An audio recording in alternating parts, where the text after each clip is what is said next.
It is human nature to look for a neat and tidy conclusion to a story.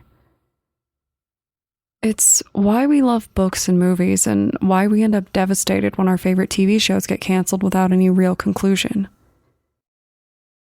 Closure is something that we crave, but it isn't always that simple. There are times when we think that we know the full story and convince ourselves that we're right, but life has a way of showing us that sometimes the truth is a little more complicated than that.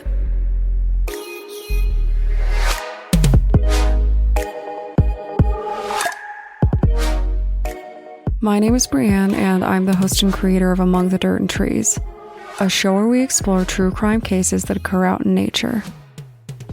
In today's episode, we're going to discuss two missing persons cases that have been used to explain the true history of the Cambodian jungle girl, a woman who was found in 2007 and brought with her more questions than answers.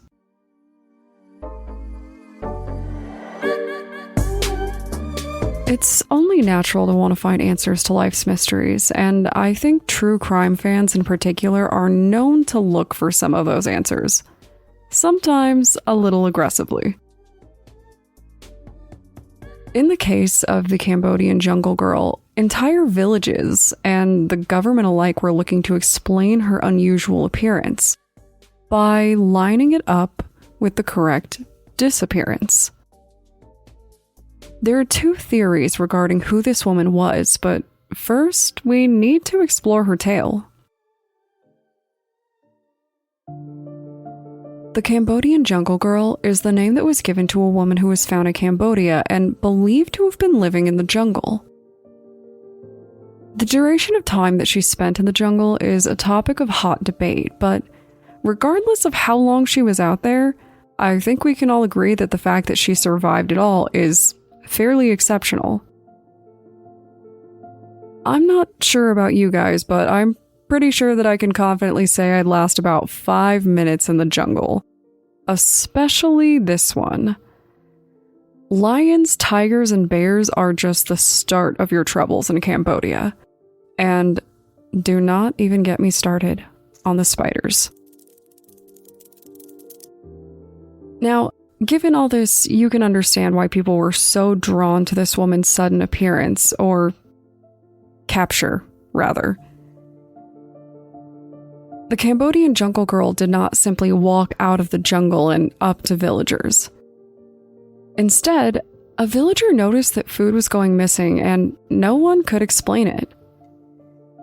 He decided to watch the area, hoping to catch the animal or individual responsible for the missing food. What he did not expect was a feral woman to walk out of the woods. Startled, he immediately enlisted the help of other villagers and they made a plan to catch her.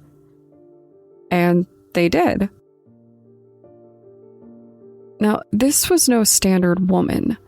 She couldn't speak and seemed to only react with fear and aggression. She was also incredibly thin and completely naked. For a while, people believed that she was a feral child who had grown up in the jungle, and that is still possible. Villagers began to speculate at the origin of this woman, and then one day, someone came to claim her. A man named Sao Lu. Sao Lu was a police officer living in a nearby village, and he believed that the girl was actually his lost daughter, Rakam. 19 years prior to this woman's discovery, his daughter had disappeared without a trace.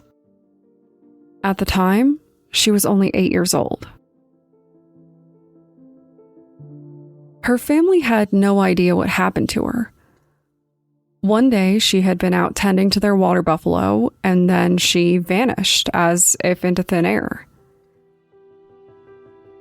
Since they didn't know what happened to her, it was presumed that she was dragged off by an animal, or possibly even abducted.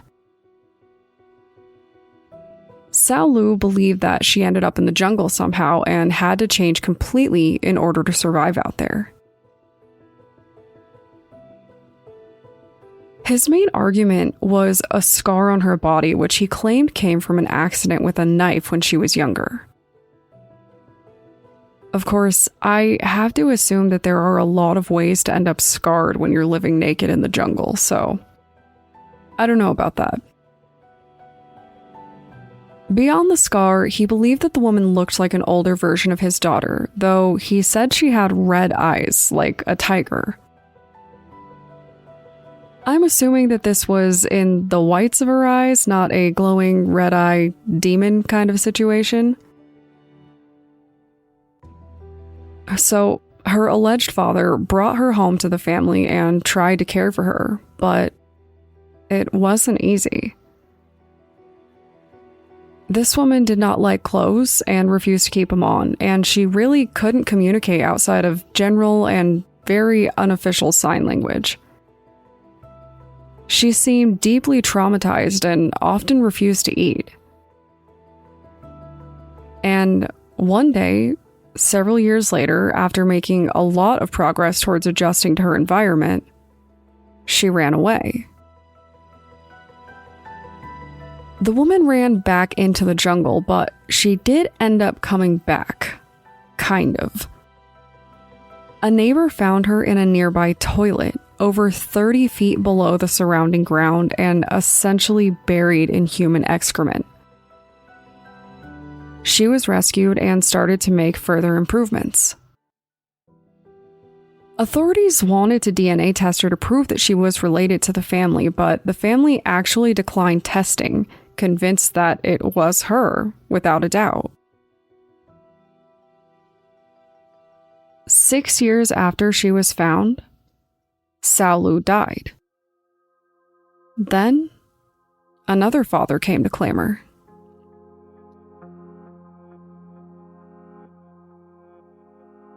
No one really argued Sao Lu's claim that this woman was his long-lost daughter until a man named Pel, or Pei or Peo, depending on which news site you look at, who was 70 at the time, came to suggest that she was, in fact, his missing daughter, Tak. The man told villagers and police that his daughter had disappeared in 2006, meaning that this woman was more likely in the jungle for less than a year. Not like that is any less impressive, but it was certainly a shift from the original narrative. He said that he recognized the woman as his daughter by several physical factors as well after seeing her pictures on Facebook. He pointed to a scar on her wrist, a spot on her lip, and some medical conditions that seemed to check out. According to him, Tak had disappeared at the age of 23 due to her extreme and distressing mental illnesses. He said that his daughter fled while suffering from a mental breakdown and likely endured further traumas while in the jungle. He was adamant that this woman was his daughter and worked closely with authorities to bring her home. Sao Lu's family seemed to agree that it was very likely that they were wrong and that the young woman in question was Tak. In fact, they agreed to give him custody after only 2 visits. He promised to pay them $1,500 for caring for her throughout the years. Even though the family believed that Pel was her rightful father, they were still sad to see her go. After reviewing the evidence and consulting several relatives that confirmed it was her and they recognized her, this woman went on to live as Tak, but a part of me will always wonder if it really is her. Regardless, I just hope that she's safe and healthy. So, if you want to discuss murderous jungle spiders, the linguistic complications of feral children, or the mysteries that just refuse to have a clear conclusion, feel free to contact me on Twitter or Instagram using the tag @datpod. Thanks, guys.